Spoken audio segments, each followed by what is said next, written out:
kritik yang disampaikan masyarakat selama ini mengenai IKN itu tidak salah, tidak keliru.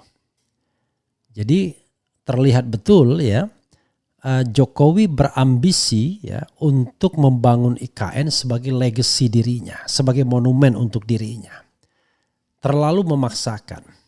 Jadi sudah COVID-19, kemudian IKN pula, sehingga pembangunan yang diharapkan pada periode pemerintahan Presiden Jokowi ya tidak tercapai.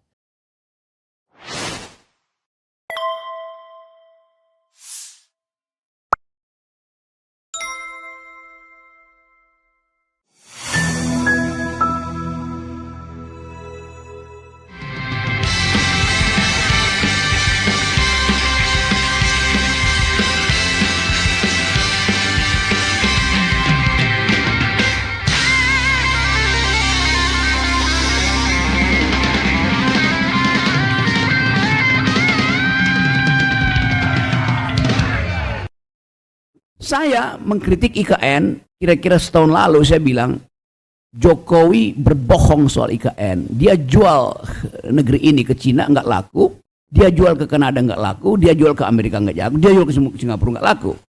Lalu saya bilang Jokowi itu bajingan tolol karena dia menipu rakyat dengan mengatakan bahwa sudah ada 1.200 investor yang antri untuk masuk ke IKN. Saya bilang enggak, itu nol. Lalu saya diperkarakan karena dianggap saya menghina presiden.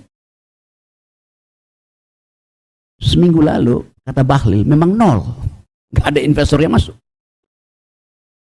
Ya berarti Pak Jokowi yang berbohong pada waktu itu. Kenapa saya mesti ditangkap?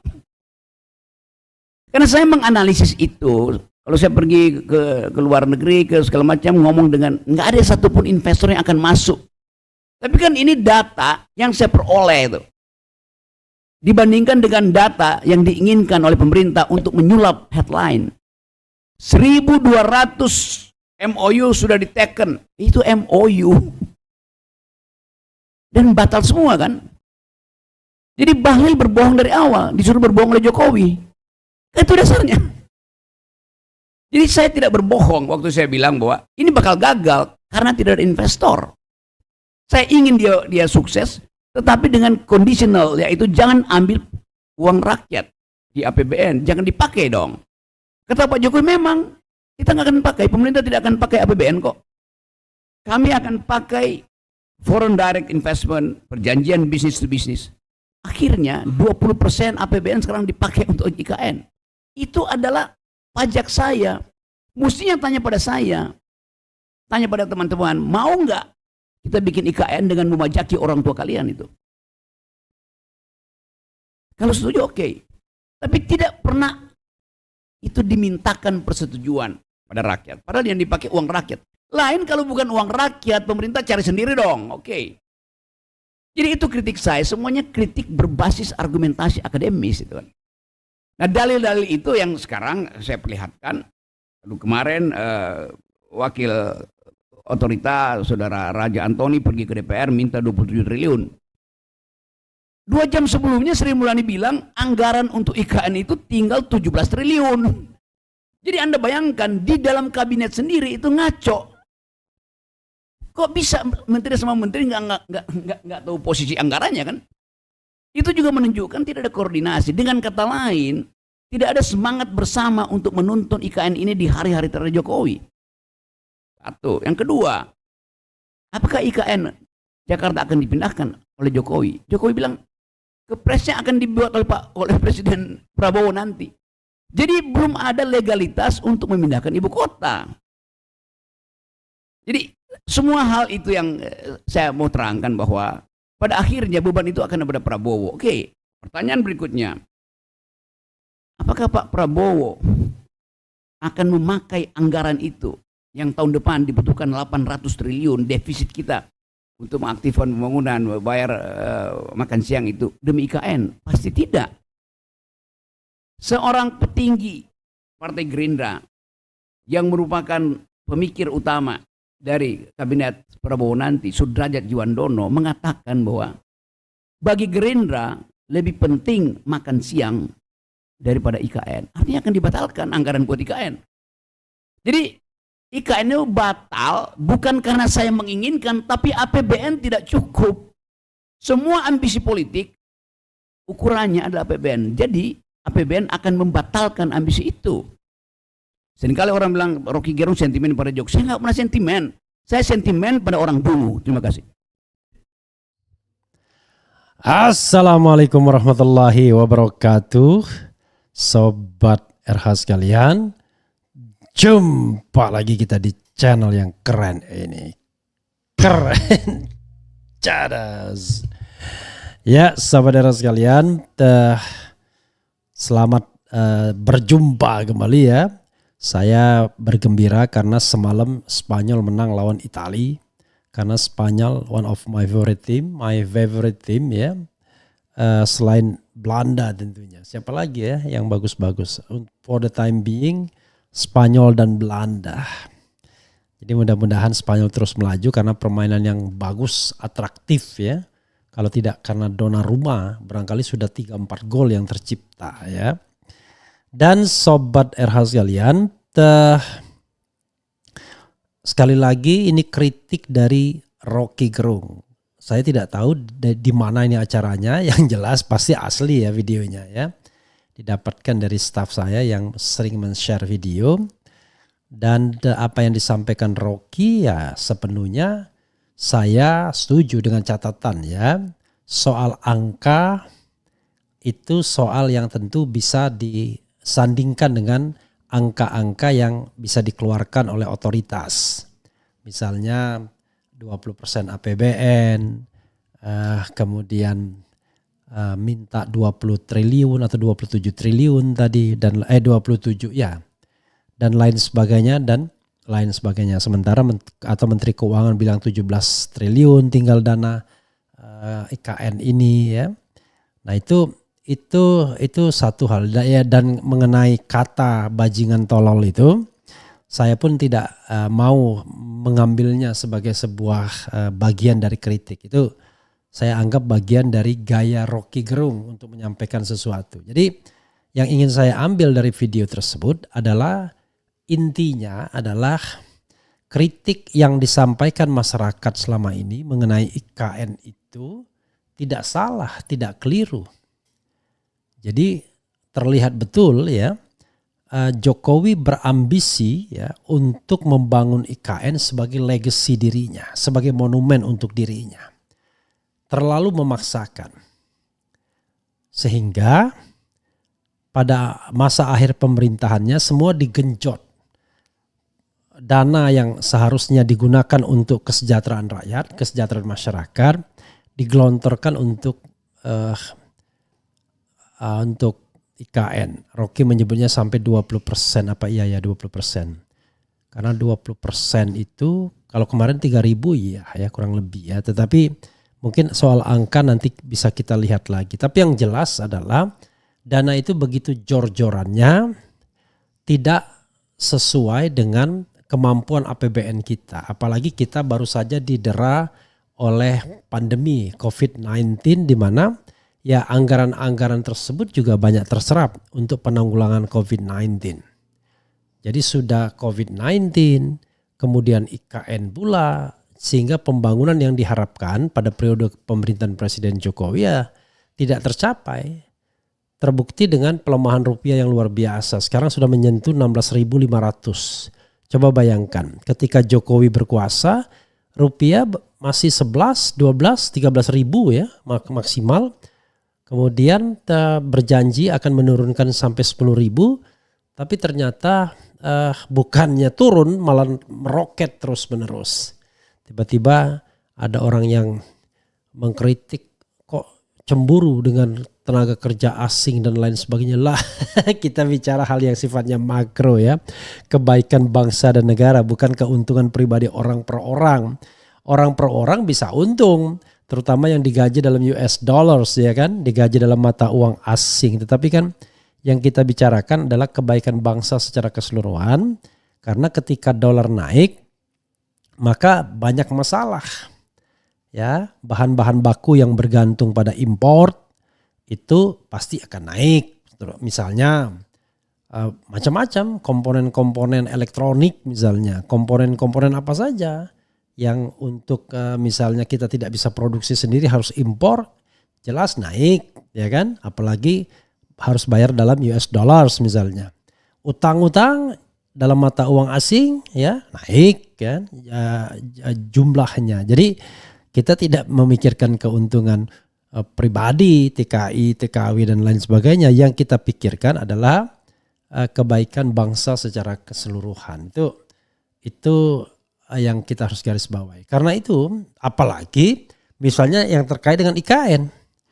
Kalau dolar naik ya pasti biaya pembangunan tambah naik karena pasti ada komponen-komponen yang harus dibeli dari asing ya. Tidak hanya dari dalam negeri tentunya.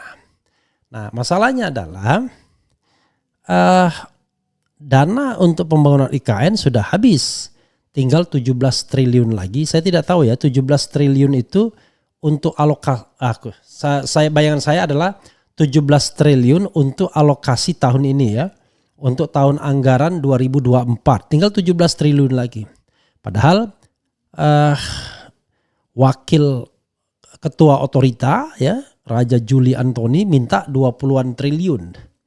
Ya, mudah-mudahan dalam mengelola keuangan negara tidak ada keinginan untuk ngentit. Susahnya adalah kalau kita tidak punya tradisi anti korupsi yang kuat, waduh pengkentitan itu bisa bisa luar biasa ya. Dan soalnya lagi saudara sekalian, bagaimana dengan tahun depan? Ya, kita tidak tahu berapa alokasi untuk IKN pada anggaran tahun depan. Ya,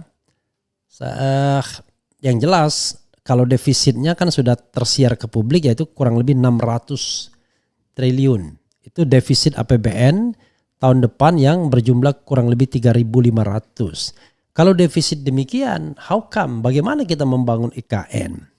Karena itu menurut saya ya sudahlah.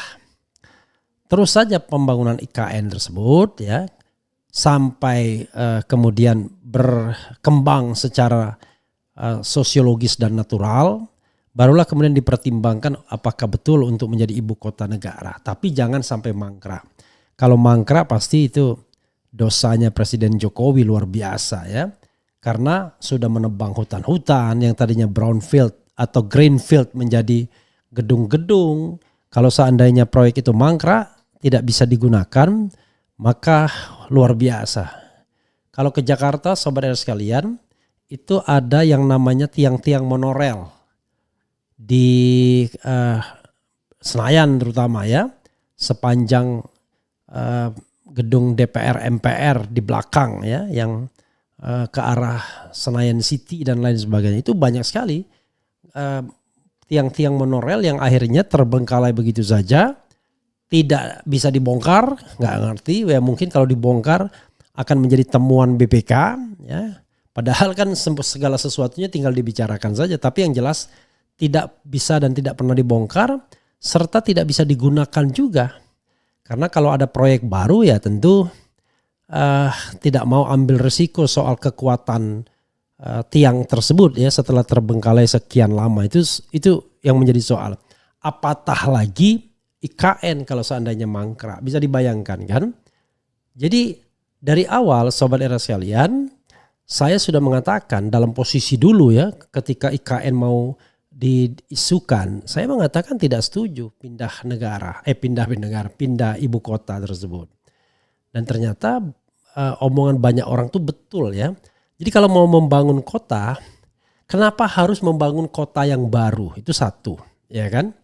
Yang kedua adalah kan kota-kota yang ada sesungguhnya bisa didevelop, bisa dikembangkan. Makanya kalau misalnya pakai perspektif visi dan misi Anies Baswedan kan yang akan dikembangkan itu adalah 40 kota, yaitu kota-kota yang memang sudah eksis, sudah ada. Jadi 40 kota tersebut menjadi sentra-sentra ekonomi baru, tetapi kota yang sudah ada. Bukan membangun kota baru dari nol sama sekali. Karena dana IKN yang 500 triliun itu ya dianggap bisa mengembangkan 40 kota kalau tidak salah waktu itu ya. Ya kalau misalnya let's say misalnya 50 kota. Berarti kan masing-masing mendapatkan 10 triliun kan. 10 triliun untuk membangun kota ya meaning lah ya. Bukan tidak ada artinya ya. Jadi itu luar biasa bagi sebuah kota untuk dibangun kalau seandainya ada dana 10 triliun untuk membangun kota tersebut. Asal tepat sasaran kan begitu.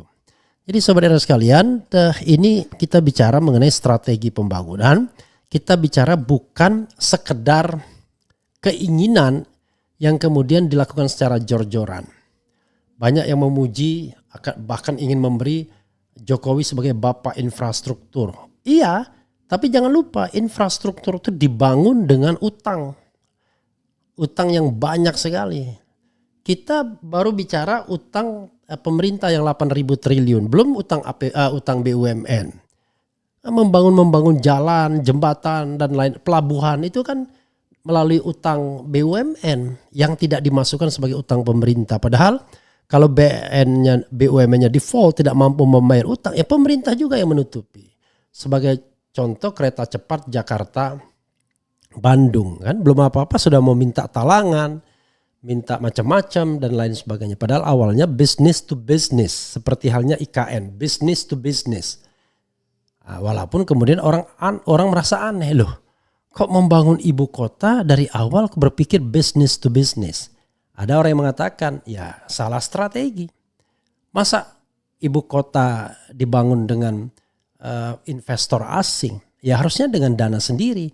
Tetapi kalau kita membangun dana sendiri ya nggak bisa jor-joran seperti ini. Bisanya secara gradual misalnya 10 tahun ya kan. Jadi dana yang dialokasikan misalnya kalau 10 tahun berarti ya kalau misalnya 1.000 triliun ya maksimal cuma 100 triliun ya. Per 100 triliun juga banyak ya. Misalnya maksimal cuma 50 triliun per bulan sehingga akan mencapai 500 triliun per tahun sehingga akan mencapai 500 triliun dalam jangka waktu 10 tahun. Itu pun perlu komitmen dari pemerintahan selanjutnya. Sekarang Prabowo akan bingung ya sekarang dia bilang iya. Tetapi nanti setelah dihadapkan realitas mengenai anggaran negara dia harus memilih. Apakah memenuhi janjinya untuk ngasih makan siang dan susu gratis ataukah itu cuma omon-omon doang ya kan. Sebuah program yang tidak realistis dan sepertinya akan tidak realistis karena sudah mulai banyak direvisi ya. Revisi sana, revisi sini dan lain sebagainya. Jadi sobat era sekalian, kalau kita bicara tentang IKN ini ya, ada 3 pihak ya yang bicara tentang IKN ini. Satu, pihak yang mendukung bongkoan apa maunya Jokowi, ya pokoknya dukung bangun infrastruktur ya. Dan sebagai menteri hanya melaksanakan tugas saja. Menteri Basuki laksanakan tugas ya, Menteri PUPR, Menteri Perhubungan laksanakan tugas. Pokoknya serah bongkoan ya. Yang kedua adalah mereka yang setuju tetapi kritis. Misalnya Profesor Zulfikar Amir ya. Ahli perkotaan, tata kota ya, ahli perencanaan tepatnya dari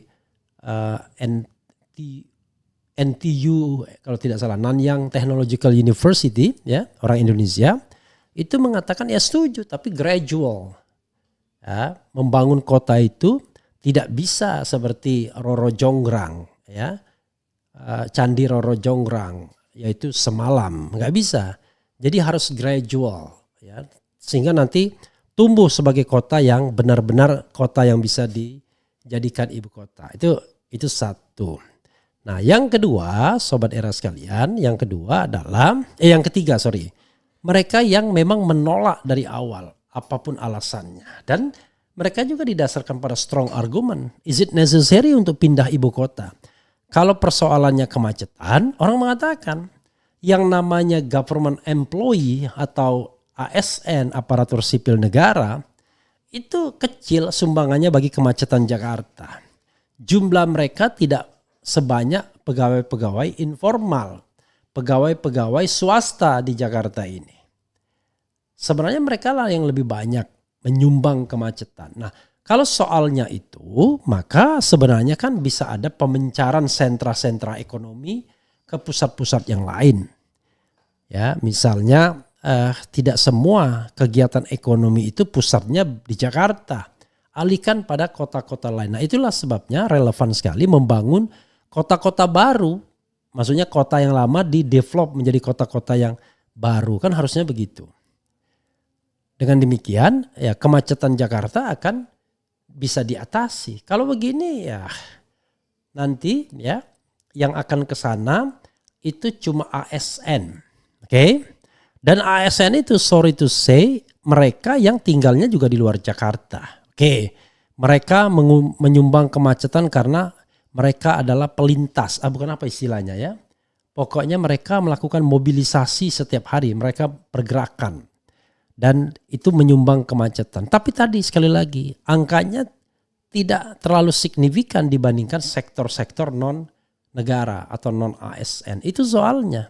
Sementara swasta mana bisa dipaksa. ASN pun yang punya dana yang kebetulan menjadi komisaris misalnya tetap aja dia rumahnya di Jakarta. Anak istrinya tetap di Jakarta. Dianya ke IKN nanti pulang minggu. Minggu dia sudah pulang ke Jakarta berleha-leha di Jakarta. Jadi sangat tidak relevan. Makanya saya pernah mendapatkan WA. Unfortunately saya belum menemukan lagi WA-nya. Dia mengatakan seorang pengawas. Katanya one day saya dengar sendiri Prabowo Sandi mengatakan gak betah di kota ini. Tapi need clarification apakah betul omongan tersebut ya. Bayangkan, ya saya sendiri membayangkan saya juga nggak betah kalau harus tinggal di IKN ya. Bayangkan boro-boro tinggal di IKN, kita menjadi anak buah menteri aja nggak betah ya untuk dikekang ngomongnya kan. Kita bacakan komentar sobat era sekalian ya, dari komentar yang keras, komentar yang pro, komentar yang kontra. Bahlil perlu dikandangan itu setelah banyak nipu rakyat. Maksudnya apa ya? Rocky Gerung bukan gerung ya. Biasanya hanya omong terus. Ya memang iya. Refli Harun juga cuma bisa omong. Lah kita nggak punya kekuasaan gimana? Lah lucu banget rasanya ya. Yang ngomong itu juga doing something ya kan? Lalu nanti Anda mengatakan guru itu cuma ngomong doang. Padahal ngomong itu adalah bagian dari pembelajaran juga. Kritik perlu agar tidak merasa benar terus. Ya begitulah. Tapi jangan mengkritik orang yang mengkritik. Kalau mengkritik orang yang mengkritik tidak ada gunanya. Karena Rocky Gerung bukanlah pejabat publik yang diserahkan tanggung jawab untuk mengerjakan atau membangun sesuatu. Ngapain kritik Rocky Gerung? Nggak ada gunanya, not necessary. Yang perlu adalah membantah kritik Rocky Gerung kalau seandainya memang ada data yang keliru, nggak perlu menyerang pribadinya. Jadi kalau saya jadi pemerintah saya akan bilang sama juru bicara, Anda kalau mendapatkan kritik dari rakyatmu ya dan Anda merasa bahwa kritik itu kurang akurat, maka sampaikanlah data yang akurat. Tetapi jangan mempersoalkan siapa yang mengkritik, apa pribadinya, apa pekerjaan dan lain sebagainya, apa motifnya, nggak penting. Karena dia bukan pejabat publik, ya kan? Kecuali dia adalah pejabat publik. Kalau pejabat publik sesama pejabat publik, itu nggak etis namanya. Jadi beda ya, pejabat publik itu orang yang dibayar, diberi fasilitasi oleh negara. Penerbangan kelas 1, ya, kelas bisnis, hotel bintang 5. Wajar kalau masyarakat kemudian menagih ya. Bikin IKN hutang ke pinjol aja gitu aja kok susah. Ayo utang ke pinjol.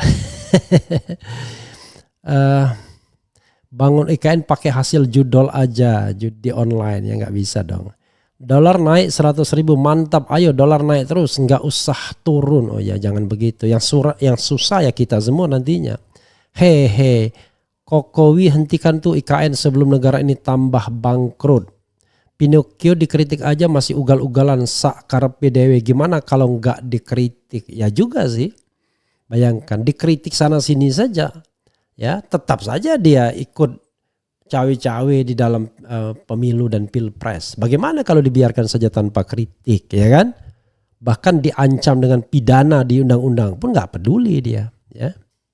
Kemudian tidak ada karya Jokowi yang bisa dibanggakan apa tol. Ini juga dari dana utang ke Cina dan sudah banyak juga yang terjual.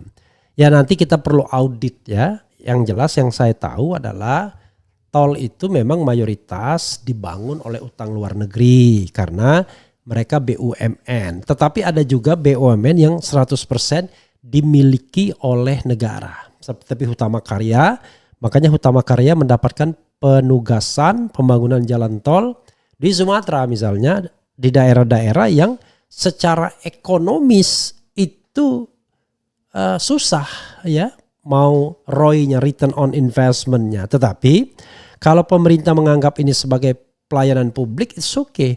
Cuma saya mengatakan loh, kalau pelayanan publik kenapa nggak kereta saja yang dikembangkan ya? Karena kereta api jauh lebih powerful. Tapi kan Anda menikmati jalan tolnya. Iya, makanya saya bilang pembangunan era Presiden Jokowi itu bias orang kaya, orang yang punya opinion. Ya kita senang-senang saja, ya. Sebagian orang menikmati dolar 16.500 karena banyak dolarnya. Sebagian orang menikmati jalan-jalan tol walaupun berbiaya mahal dan kemudian tarifnya mahal karena tidak masalah. Tapi sebagian besar rakyat itu yang jadi persoalan.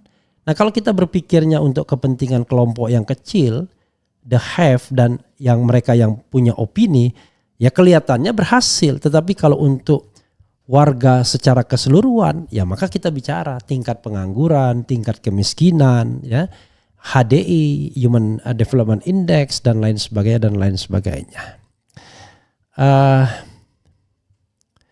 Luhut bilang APBN itu duitnya banyak sekali, nggak tahu dari mana ya pernyataan ini.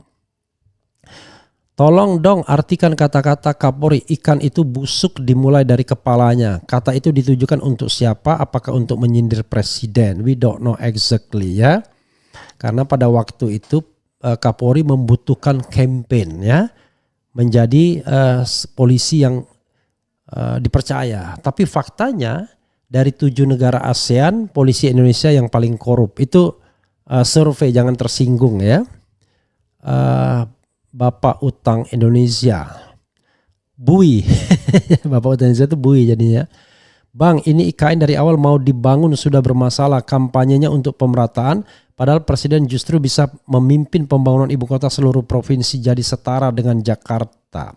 Ya, jadi klaim perataan pembangunan itu ya nggak benar. Pemerataan pembangunan kok membangun satu kota. Lalu kemudian kita dihadapkan oleh masyarakat. Kalau nggak setuju berarti tidak setuju dengan orang lokal. Loh kok bisa begitu? Kita bicara mengenai sebuah strategi bukan tempatnya. Yaitu membangun satu ibu kota dengan biaya tinggi sampai 500 triliun. Padahal itu bisa membangun 40-50 kota. Untuk menjadi sentra-sentra ekonomi baru atau pusat-pusat kesejahteraan baru kan begitu. Asal tidak salah kelola. Uangnya tidak dikorup gitu ya. Kemudian gua nggak tertarik lagi dengerin Rocky semenjak AHY gagal jadi cawapres. Anies dia seperti tidak terima dan mengkritik Anies ya. Bahkan Anies mau nyalon gubernur dikritik di YouTube-nya anak buahnya SBY Rocky itu. Ya itu another story ya kan.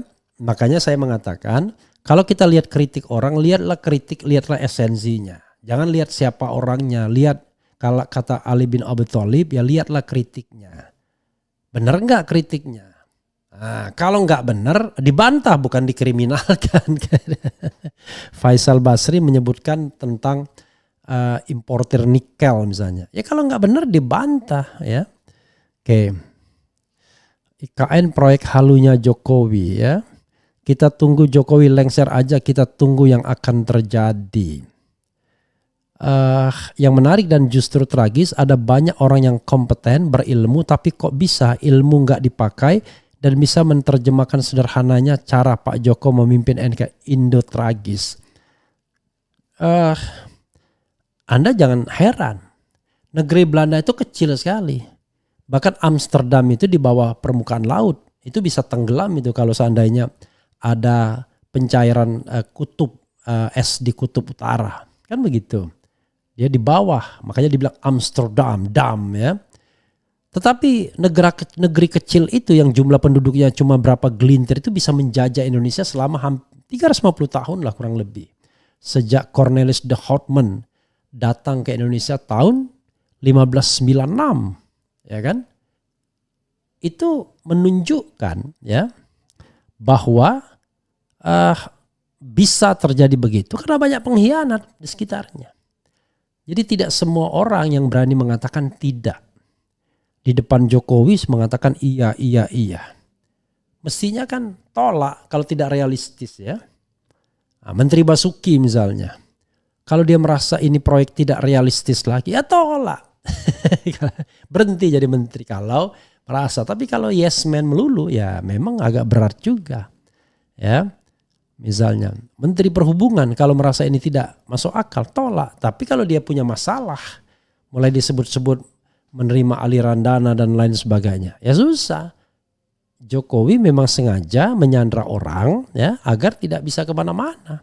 Jadi dibiarkannya saja punggawanya itu bermasalah dan kemudian akan dikerangkeng. Makanya ya syukurlah 4 bulan saya berhenti sebagai staf khusus ya. Dan menjalani 5 tahun sebagai komisaris utama BUMN insya Allah tidak ada masalah ya. Oke. Katanya investasi dari luar negeri sudah banyak, tapi kemarin ini kata Bahlil belum ada satupun, malah nyalahin Menkyu dan minta masukin ke APBN. Makanya 2 petinggi IKN mundur Agustus mau dipakai duit 0,0. Nggak jelas maksudnya apa ini. Ya saya ingat juga debat Gibran Raka Buming Raka, tinggal Google saja katanya sudah banyak investor ya. Bayangkan seorang anak presiden yang calon wakil presiden saja itu tidak menyampaikan data yang benar atau data yang akurat. Apatah lagi orang lain ya. Dia mengatakan sudah banyak tinggal di Google aja katanya. Ternyata belum ada investornya ya. Kalaupun ada investor dalam negeri itu ya investor yang istilah anggota DPR injak kaki, walau alam ya. Ya sahabat sekalian itu saja ya, kita mau sholat Jumat dan mudah-mudahan ini memberikan pembelajaran bagi kita. Sekali lagi jangan dilihat ya siapa yang menyampaikan kritik, kemudian apa kata yang digunakan, tetapi lihatlah esensi ya dari kritik tersebut. Dan hanya orang yang mau terima kritik yang insya Allah akan selamat dunia dan akhirat ya. Walaupun memang dikritik itu kadang-kadang tidak enak. Kita langsung defense begitu dikritik. Langsung ya. Tapi memang itulah perlu kebesaran jiwa. Saya pun belum tentu kuat juga kalau jadi pejabat publik dikritik melulu. Karena itu saya tidak jadi pejabat publik kan. Karena saya merasa diri saya orang yang lemah. Orang yang tidak akan tahan kritik. Karena itu saya lebih baik menghindar from being a public official ya. Jadi tidak ikut pemilihan apapun. Selain itu rauno duit ya, nggak ada duitnya juga ya. Karena itu tidak perlu ikut pemilihan anggota DPR, DPRD, DPR, apalagi pemilihan gubernur, bupati, wali kota plus berharap jadi menteri. No way. Itu saja ya. Wassalamualaikum warahmatullahi wabarakatuh. Keren. Cadas.